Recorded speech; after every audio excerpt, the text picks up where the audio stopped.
for Arsenal and Arteta, right? How different is Carrick's experience level from Arteta's experience level when he took the Arsenal job in 2019? Well, I think that Man United, every club is different, and I think that Man United, with great respect, I think then that basically is a different level of club expectation, fan base, and I just think, you are talking about two different things, talking about two different scenarios and two different, Arteta's done an incredible job, but I do feel as if United need, bearing in mind there's almost the decade that they've had. That's why I think that basically they need a massive figurehead to do it. Is that where though you get the one benefit of I don't want to go down the knows the club DNA, all that? There's a bit of that gets the fans cheerier but doesn't really mean too much. The one aspect where it could help is that you always see anyone goes into Man United, thinks they understand how big it is, and then someone coughs and it gets on the back page of a paper and they don't really, they're blown away by where that comes from.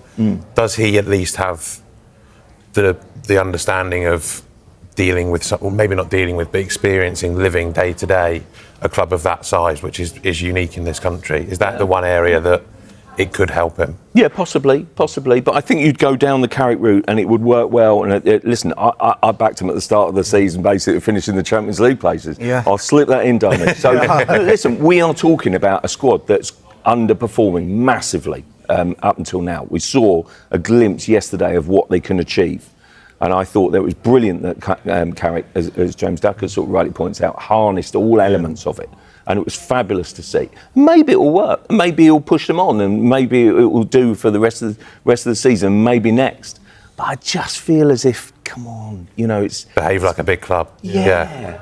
Just on that, we'll come to City in just a moment. Just one final point on this: are United going to be facing a potential dilemma here, Jack? Because they are clearly going to be doing due diligence on a permanent manager, because they've already stated Carrick is in charge until the end of the season.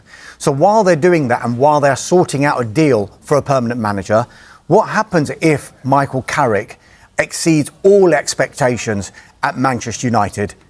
There's a problem there then for United, isn't there? That's the test of this leadership. We're reading in the week that people within the club are confident they've got the perfect structure for a new manager to walk into and succeed and thrive in Wilcox, Barada, Jim Ratcliffe above them, the other departments they're building, the data, the scouting, everything that's coming together. They think they've got this perfect structure. There's not much evidence recently that that's correct and that they're right to have that belief. There's nothing you can see on the pitch that points to this being an incredibly well-run club at the moment. So that, if Carrick, and again, it's a big if, this is a great start, if he can pick it up and keep it going and keep that energy running until the end of the season across those Premier League games, that presents them with the big test of, like we said earlier, which route do they want to go down? Do they want a big figure that's going to come in and challenge them and have arguments and butt heads, but probably take them to the next level on the pitch? Or do they want someone that's going to quietly slot in, do the coaching, use the players he's given and tick them along, and we'll see where they get. It's what they want to take on, what they feel ready to, whether they feel ready to be challenged enough by a manager that's seen almost everything in the game and knows what he needs to take a big club in the right direction. That's the biggest task they're going to face at the end of the season. Yeah, and I'm sure this argument will continue if, as you say, they blow the doors open at the Emirates next Sunday. Jack, just on Manchester City, because I don't think many people expected that kind of performance from United, but not from City either. Sam Wallace in the Sunday Telegraph, the headline is Haaland red face as Guardiola flexes managerial muscle. He says it's hard to bet against City. They have so many good players, the capacity to acquire more, and for now at least the most accomplished manager of his generation. But perhaps the era when City played a style that often felt impossible for any to overcome for a sustained period is over. That's quite damning, isn't it, for Manchester City? Yeah, it really is. And I think the issue here is that Pep Guardiola has obviously completely changed the style of how City play over the course of the last 12 months. And they play a much more, basically individualistic style, much more direct, probably more conventional. They don't get 80% possession or whatever like they used to. They don't play it like the way they play. It's not all about having the ball at all times anymore. But the problem with that individualistic style is really dependent on the individuals. And if you watch them play this season, even when they've been good, they've been much, much more dependent on Haaland than they've ever been on an individual in the past. The great Guardiola teams were never as dependent on whether it's David Silva, De Bruyne, Aguero, Sterling, anyone, as they have been this season on Haaland. And the problem with that is it's inherently brittle if you play like that, because if your top player goes to a bad run, then the whole team's in trouble. And that's exactly, like, I think anybody who's been watching City this season knows that if Haaland stopped scoring, City would be in a mess, and that's exactly what's happened. You know, I don't blame Haaland. Like, to me, he just looks really tired. He's obviously played tons of games this season. He's not currently at his best level, and I just think that the dip that City are currently in, it was probably inevitable. It was probably inherent in this more individualistic style of play they've gone to. And Jack, I'm just picking up on what Jack said there about Erling Haaland. The dip in form is evident, isn't it? It's one penalty, one goal, and it's a penalty in his last 7 games.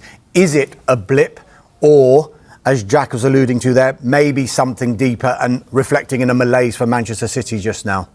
There's definitely a bit of that where they've got real struggles at the back. I went to their game against Chelsea at the start of the year, and they were leading until late on when Chelsea brought one in under an interim manager, and it just didn't feel like the proper City. They weren't completely all over them, pulling them this way and that. It didn't feel like a proper, you know, this is City right on the edge. They're going to chase down somebody and really reel Arsenal in. I think it would be naive to say that this is a really big problem for Haaland and we're never going to see him at that level again. A couple of months ago, you know, before Christmas, when City were getting into their stride a bit, there were concerns that maybe it was just Haaland that was scoring all the goals, but you sat here and thought, well, I can't see him stopping. So it's not, you know, if you're going to rely on one player, it may as well be Erling Haaland. But it just doesn't feel like they've quite worked out how to best support him with the players they've brought in as well. We were chatting before, there's a lot that have come in and made encouraging starts and then dropped off. Reinders started the season well, Cherky came in and looked great. Not really seen much of him. Marmoush came in from Germany last season, started fantastically, and we've really not seen enough of him. There's been a lot of recruitment that has looked good at the start. Semenyo's come in, flying start until yesterday. But that, again, he's been great. He's been fantastic. He's a super signing. I must say, I think Gay's a brilliant signing. Gay's a fantastic signing. Brilliant signing for them. You know, a deal worth, say, up to 30 million quid. I mean, yes, it's extraordinary you were paying that amount of money for a player with 6 months left, and obviously having to reward him with a big contract. But his actual market value. Absolutely. Yeah. But, and therefore, they are getting a fantastic deal, whichever way you paint it. It's brilliant business on their part. And they've gazumped everyone again. Absolutely. Liverpool were in for Semenyo, United were looking at him, Arsenal had a look, and they just went and gone, bang, done. And they've done it with Gay as well. Everyone that was, you know, manoeuvring, trying to line up a summer move and trying to, you know, I think they've done brilliantly. I think he will shore up their defence. I still think, I know people are, I still think they're going to have a say in this season. I really do. Yes, they've had bad days like they had yesterday, but Guardiola's a genius, and I have this little theory that he's made the most unlike sort of Guardiola signings in Donnarumma. Donnarumma's not a Guardiola goalkeeper, but he's an absolutely fantastic goalkeeper. Why? Because he's for here and now.